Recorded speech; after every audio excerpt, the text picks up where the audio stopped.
భారతీయ జనతా దేశానికి ఘనత నరేంద్ర మోడీ గారి నాయకత్వం బీజేపీ భారతీయ జనతా దేశానికి ఘనత భారతీయ జనతా నరేంద్ర మోడీ గారి నాయకత్వం నరేంద్ర మోడీ గారి నాయకత్వం నరేంద్ర మోడీ గారి నాయకత్వం भारत माता की जय भारत माता जय माता भारत माता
వెనక జరుగుతుంది మండల అధ్యక్ష కొంచెం వెనక జరుగుతుంది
కేంద్ర ప్రభుత్వం ప్రవేశపెట్టిన బడ్జెట్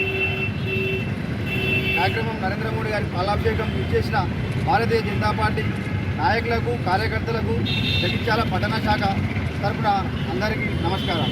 ఈరోజు ఏదైతే మోడీ గారు బడ్జెట్ ప్రవేశపెట్టారో అందరికీ ఆనందకరమైన విషయం. ఏదైతే ఐటీ అనేది 15 లక్షల వరకు మినహాయింపు చేసి చేయడం జరిగింది. అంతేకాకుండా ఈ క్రెడిట్ కార్డ్స్ కూడా మిగతా ఏదైతే బడ్జెట్ చేశారో చాలా ఆనందకరమైన విషయమని తెలియజేస్తూ ముగిస్తున్నాను. మన బడుగు బలైన ప్రధానమంత్రి గారి కేంద్ర లోపల నిర్మలా సీతారామన్ గారు, కేంద్ర ఆర్థిక మంత్రి గారు బడ్జెట్ ప్రవేశపెట్టినారు.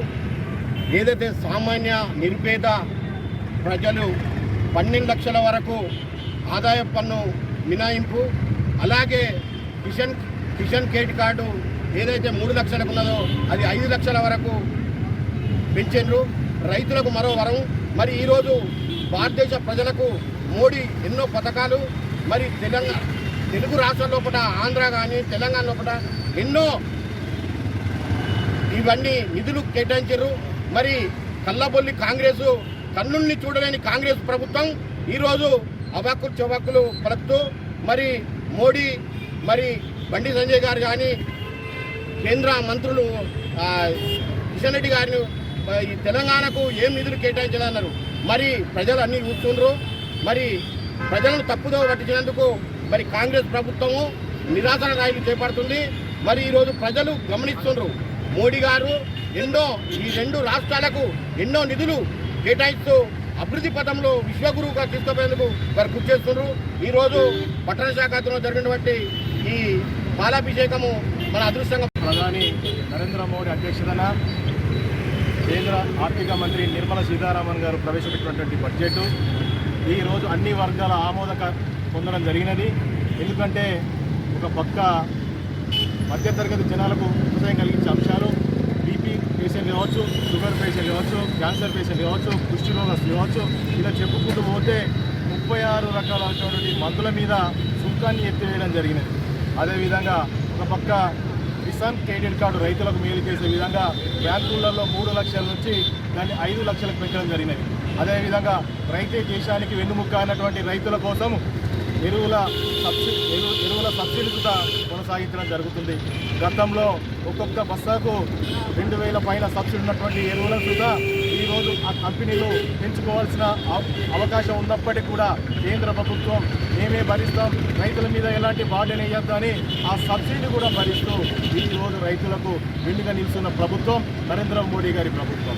ఇలాంటి ప్రభుత్వం ఐటీ చిన్న ఉద్యోగస్తులు ఐటీలో కట్టయిస్తున్నాయని మధ్యతరగతి ఎంప్లాయీస్ ఈరోజు బాధపడేటటువంటి తత్వంలో కేంద్ర నరేంద్ర మోడీ గారి ప్రభుత్వం చాలా విషయాలు కింది వరకు ఎంప్లాయీస్తో ఏం ఆలోచిస్తున్నారనే విధానం ఆలోచించి ఇవాళ 12 లక్షల వరకు సుధా ఐటీ మినహాయింపు ఇచ్చిరంటే ప్రతి ఒక్కరి ఆలోచనకు అనుగుణంగానే బడ్జెట్ ఉన్నది. మేధావులు కానీ పెద్దలు కానీ చాలామంది కీర్తిస్తుంటే ఈ మధ్యలో కాంగ్రెస్ ప్రభుత్వం రోడ్డెక్కి నిరసన తెలియజేస్తూ ఉన్నది. ఎందుకు వాళ్ళ ఇచ్చిన 6 గ్యారెంటీలను ఈరోజు పబ్లిక్లో పోతూ ఉంటే ఎక్కడ నిరోధిస్తారో, ఎక్కడ ఊళ్ళకు రానియరో, ఏ ముఖం పెట్టుకొని పోవాలనో తెలియక అలాంటి కాంగ్రెస్ ప్రభుత్వం ఈరోజు కేంద్ర నాయకత్వాన్ని విమర్శిస్తూ నిరసన చేస్తూ రోడ్ల మీదకి ఎక్కడం జరిగినది. దీన్ని మేము నిరసనను కాంగ్రెస్ చిల్లి రాజకీయంగా కొట్టేస్తున్నాం. ఈరోజు కేంద్రంలో నరేంద్ర మోడీ గారి ప్రభుత్వం ఉంది అంటే ప్రతి మధ్యతరగతి కానీ సామాన్యులు కానీ ఈరోజు ఎక్కడ కానీ రోడ్డు మీద మహిళలు కానీ తిరిగే స్వేచ్ఛను ఉన్నది అంటే అది కేంద్రంలో నరేంద్ర మోడీ గారి ప్రభుత్వం అని చెప్పక తప్పదు. ఈ కాంగ్రెస్ నాయకులు చేస్తున్నటువంటి ఈ చిల్లి రాజకీయాలను పబ్లిక్ పట్టించుకోరు. రాబోయే రోజుల్లో స్థానిక సంస్థల్లో ఉనికి కాపాడుకోవడం కోసమే ఈ రోడ్డెక్కి ఈ నిరసనలు ధర్నాలు చేస్తూ ఉన్నారు. ఇలాంటి కాంగ్రెస్ ప్రభుత్వాన్ని రాబోయే రోజుల్లో స్థానిక సంస్థల ప్రజలే చీల్చి చెండాడతారని తెలియజేస్తూ ఉన్నారు. గౌరవనీయులైనటువంటి నరేంద్ర మోదీ గారు వికసిత్ భారతే లక్ష్యంగా అంత్యోదయ సిద్ధాంతమే తన సిద్ధాంతంగా భావించి ముందుకు వెళ్తున్నారు. మన భారతదేశ ప్రజలందరినీ కూడా ముందుకు అభివృద్ధి పదం వైపు నడిపిస్తున్నటువంటి ప్రధాన నరేంద్ర మోదీ గారి నాయకత్వంలో గౌరవనీయులు ఆర్థిక శాఖ మంత్రి వర్యులు నిర్మలా సీతారామన్ గారు ప్రవేశపెట్టినటువంటి కేంద్ర బడ్జెట్ ఒక చారిత్రాత్మకమైనటువంటి నిర్మాణాలకు, చారిత్రాత్మకమైనటువంటి నిర్ణయాలకు నిలవుగా ఉంది. ఈ సందర్భంగా మేము జగిత్యాల జిల్లా హెడ్ క్వార్టర్ అయినటువంటి జగిత్యాల్లో మేమందరము బీజేపీ నాయకులందరము కలిసి కూడా గౌరవనీయులైన నరేంద్ర మోదీ గారికి కృతజ్ఞతలు తెలియజేస్తూ పాలాభిషేకం నిర్వహించడం జరిగింది. నాతో పాటు ఈ కార్యక్రమంలో పాల్గొంటున్నటువంటి నూతనంగా జిల్లా